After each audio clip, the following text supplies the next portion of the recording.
नमस्कार दोस्तों, IAS point के यूट्यूब चैनल पे आपका बहुत बहुत हार्दिक स्वागत है।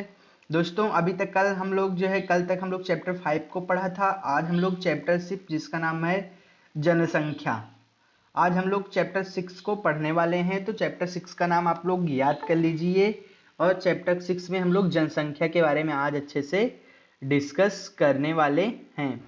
तो चलिए आज की क्लास को हम लोग बिना देर किए हुए शुरू करते हैं। तो जिन लोगों को अभी तक पिछला चैप्टर नहीं देखा है या समझ में नहीं आया है, वो लोग जो है वीडियो के डिस्क्रिप्शन में जाके देख लीजिए क्लास को, तभी जो है उसके बाद चैप्टर 6 को देखिएगा। ठीक है, तो चलिए अब आज की क्लास को बिना देर किए हुए शुरू की जाती है। तो देखिए यहाँ पे क्या हुआ है, दिया है हमको,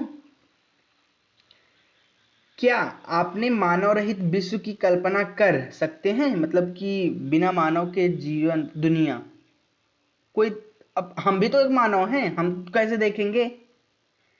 तो बिना मानव की दुनिया पॉसिबल ही नहीं है ना। संसाधनों का उपयोग एवं सामाजिक तथा सांस्कृतिक वातावरण का निर्माण कौन करता है? समाज एवं अर्थव्यवस्था का विकास में मानव की महत्वपूर्ण योगदान होता है। मानव संसाधनों का निर्माण एवं उपयोग तो करते ही हैं, है ना। वे स्वयं विभिन्न गुणों वाले संसाधन होते हैं। ठीक है, मानव जो है विभिन्न, मतलब कि समझ सकते हो आप कि बिना मानव की दुनिया किस तरह से होगी। कोयला तब तक चट्टान का कोयला जो है तब तक चट्टान का एक टुकड़ा था जब तक कि मानव ने उसे प्राप्त करने की तकनीकी और आविष्कार करके उसे एक संसाधन में नहीं बनाया। प्राकृतिक घटनाएं जैसे बाढ़ या सुनामी जब तक किसी घनी आबादी या गांव को प्रभावित नहीं करी तब तक वो आपदा नहीं बनते हैं। सही बात है। इसलिए सामाजिक अध्ययन में, मतलब कि सामाजिक अध्ययन में जनसंख्या एक आधारी तत्व है ना।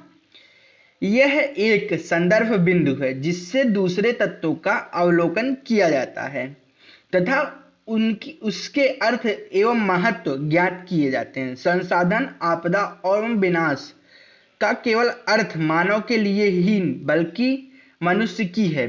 उसकी संख्या जो है, वितरण, वृद्धि एवं विशेषता या गुण पर्यावरण के सभी स्वरूपों को समझने और उसकी विवेचना करने के लिए जो है मूल पृष्ठभूमि प्रदान करते हैं, है ना। अब देखिए जो है मानव पृथ्वी के संसाधनों का उत्पादन एवं उपभोग करता है। इसलिए इसलिए यह जानना आवश्यक है कि देश को कितने, मतलब कोई देश को जो है मतलब किसी देश को कितने लोग निवास करते हैं। किसी देश में आप कल्पना कर सकते हो कि एक देश में कितने लोग निवास करते हैं और वे कैसे रहते हैं। सोचने वाली बात है। अब देखिए यहाँ पे जनगणना, अभी चलो हम इसको इस स्लाइड से आते तब पढ़ाते हैं, बताते हैं कैसे रहते हैं, है ना।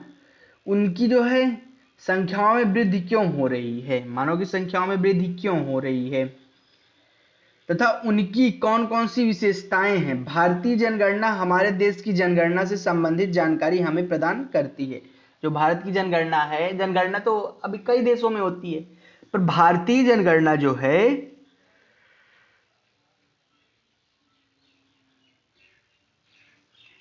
वो जो है हमारे देश से मतलब संबंधित है ना। 3 प्रमुख प्रश्नों के विचार कीजिए। पहला, जनसंख्या का आकार एवं वितरण। जनसंख्या का आकार एवं वितरण। लोगों की जनसंख्या कितनी है तथा वे कहाँ निवास करते हैं। फिर जनसंख्या वृद्धि एवं जनसंख्या परिवर्तन की प्रक्रिया क्या है। दूसरा हो गया, समय के साथ जनसंख्या की वृद्धि एवं इसमें परिवर्तन कैसे हुआ। फिर जनसंख्या के गुण या विशेषता, इसकी उम्र, लिंगानुपात, साक्षरता, मतलब कि जो है व्यवसायिक संरचना, समस्या क्या है जनगणना की, जनसंख्या की। जनसंख्या का आकार जो है, जनसंख्या का आकार एवं वितरण। भारत की जनसंख्या का आकार एक संख्या का आधार वितरण है। मार्च 2001 तक भारत की जनसंख्या जो है इतनी थी। मैंने बताया था ना कि ये डेटा आपको याद नहीं रखने हैं। अगर 2000 बात की जाती है 2001 की तो याद रखने हैं, क्योंकि 2011 की जनगणना हो गई, अभी 2021 की भी जनगणना होने वाली है। ये एनसीईआरटी ओल्ड एनसीईआरटी है। ओल्ड एनसीईआरटी स्पेशल मानी जाती है यूपीएससी के लिए, इसलिए आप सभी को ओल्ड एनसीईआरटी ही पढ़ाई जा रही है ना।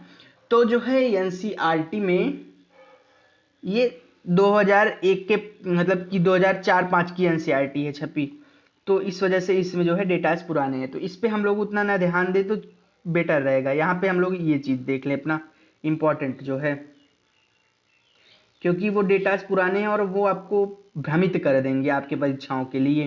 तो मेरा उद्देश्य आपको भ्रमित करना नहीं है, इसलिए मैं उसे नहीं बता रहा हूँ आपको। जनगणना एक निश्चित समयांतराल की जनसंख्या की आधारित गणना जनसंख्या जनगणना कहलाती है। ठीक है, ये याद रख, जनगणना जनगणना वाला ये पॉइंट आप नोट्स में नोट कर लो। ठीक है, ये पॉइंट आप नोट्स में अपने नोट कर लो, इंपॉर्टेंट है, इससे प्रश्न बन जाएंगे, 2-3 प्रश्न इसमें बनेंगे। पहली बात तो जनगणना क्या है, तो एक निश्चित समयांतराल की जनसंख्या का आधारिक गणना जो है, आधिकारिक गणना जनगणना कहलाती है। भारत में सबसे पहले जनगणना कब हुई, तो भारत में सबसे पहले जनगणना 1872 में हुई। ठीक है, याद रखिएगा, भारत में जो है सबसे पहले जनगणना कब हुई, तो भारत में सबसे पहले जनगणना जो है 1872 में हुई थी, जनगणना की गई थी। हालांकि 1881 में पहली बार एक संपूर्ण जनगणना की जाए, मतलब 1872 में तो हुई थी पर संपूर्ण जनगणना नहीं हो पाई थी। 1881 में जो जनगणना हुई थी वह जनगणना जो है संपूर्ण जनगणना की जा सकी। उसी समय के प्रत्येक 10 वर्ष बाद जनगणना होती है, मतलब कि 1872 में तो पहले जनगणना हुई थी पर संपूर्ण जनगणना जो है 1881 में हुई थी, ये याद रखिएगा आप लोग। और ये 1881 के बाद से ही हर 10 की जनगणना होती है, हर 10 साल में, हर 10 साल में, हर 10 साल में जनगणना होती है। ठीक है, भारतीय जनगणना जनसंख्या, सामाजिक तथा आर्थिक आंकड़ों का जो है सबसे बृहत स्रोत है। क्या आपने कभी जनगणना रिपोर्ट देखी है? अपने पुस्तकालय में इसे देख सकते हैं, आपके पुस्तकालय में होगी। ठीक है, अब चलिए हम लोग देखते हैं यहाँ पे 2001 की जनगणना, ये भी देखिए 2001 की है। चलिए यहाँ पे हम बता देते, पढ़ के सुना देते हैं, इंपॉर्टेंट उतना नहीं है। 2001 की जनगणना के अनुसार देश के सबसे अधिक आबादी वाला राज्य उत्तर प्रदेश, जहां की कुल आबादी जो है 1660 लाख है। उत्तर प्रदेश देश की कुल जनसंख्या का 16% हिस्सा निवास करता है। दूसरी ओर हिमालय क्षेत्र राज्य सिक्किम की आबादी केवल 5 लाख है, यह तथा लक्षद्वीप में केवल 60,000 लोग ही निवास करते हैं। तो ये देखिए 2001 की जनगणना के हिसाब से, अभी आपको जो परीक्षा में पूछे जाएंगे 2011 की जनगणना के अकॉर्डिंग पूछे जाएंगे।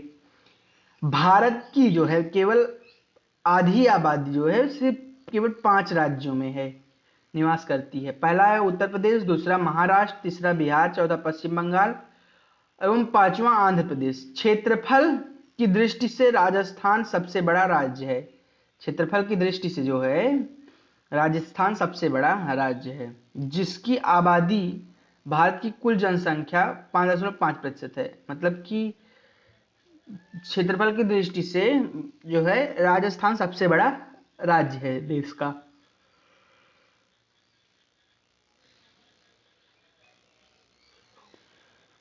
घनत्व के आधार पर भारत की जनसंख्या वितरण, घनत्व, जनसंख्या घनत्व, आसमान वितरण बेहतर चित्र प्रस्तुत करता है। प्रति इकाई जो है इसका क्षेत्रफल में रहने वाले लोगों को विश्व की घनी आबादी कहते हैं, जनसंख्या घनत्व कहते हैं। जनसंख्या घनत्व किसे कहते हैं, इसके लिए आप इसको नोट कर लीजिए, इंपॉर्टेंट है, क्योंकि भारत विश्व की घनी आबादी वाले देशों में से एक है, मतलब दुनिया की घनी आबादी वालों में से जो है भारत एक देश है। यहाँ पे दिया है एक रोचक फैक्ट, केवल बांग्लादेश तथा जापान की जनसंख्या का घनत्व तो भारत से सर्वाधिक है। बांग्लादेश एवं जापान की जनसंख्या घनत्व तो ज्ञात कीजिए। यहाँ पे आपको बांग्लादेश और कमेंट में बताने हैं कि बांग्लादेश का और जापान का जनसंख्या कितना है। 2001 में भारत की जनसंख्या घनत्व 324 व्यक्ति प्रति वर्ग किमी था, मतलब 1 किलोमीटर में 324 व्यक्ति रहते थे। जहां पश्चिम बंगाल में जनसंख्या का घनत्व 904 व्यक्ति प्रति किमी था। भारत में इतना है, पर पश्चिम बंगाल में अकेले 904 व्यक्ति एक, वहीं अरुणाचल प्रदेश में 13 व्यक्ति प्रति किमी था। राज्य स्तरीय जनसंख्या के घनत्व असमान वितरण दर्शाता है। ठीक है, ये 2001 की जनगणना है, 2011 की नहीं, याद रखिएगा, मैं बार बार बोल रहा हूं, आप इसमें कंफ्यूज ना होइएगा। मैं एक काम करता हूं, आपको बताता ही नहीं हूं, क्योंकि आप लोग कंफ्यूज हो जाएंगे, फिर प्रॉब्लम हो जाएगी आपके लिए भी। ये देखिए मैप भी आप देख सकते हैं, ये मैप भी बताने लायक आप लोगों के लिए नहीं है। रीजन है कि ये मैप बताऊंगा, इसमें भी ओल्ड डेटाज हैं। जनसंख्या परिवर्तन, जनसंख्या परिवर्तन के बारे में जो है मैं आपको कल बताऊंगा, क्योंकि आज देखिए यहाँ पे आप लोग बहुत सारे कंफ्यूजन पैदा हो जाएंगे। अगर अभी मैं ओल्ड डेटास के बारे में बता दूं अच्छे से, तो आप इन सब के बारे में जो है कंफ्यूज हो जाएंगे और प्रॉब्लम्स होने लगेंगी। तो जनसंख्या वृद्धि एवं जनसंख्या परिवर्तन के बारे में आपको कल बताऊंगा। ठीक है, तो बस आज के लिए इतना ही, कल मिलते हैं नेक्स्ट क्लास में। तब तक के लिए bye bye and take care. Video को शेयर जरूर कर दीजिएगा।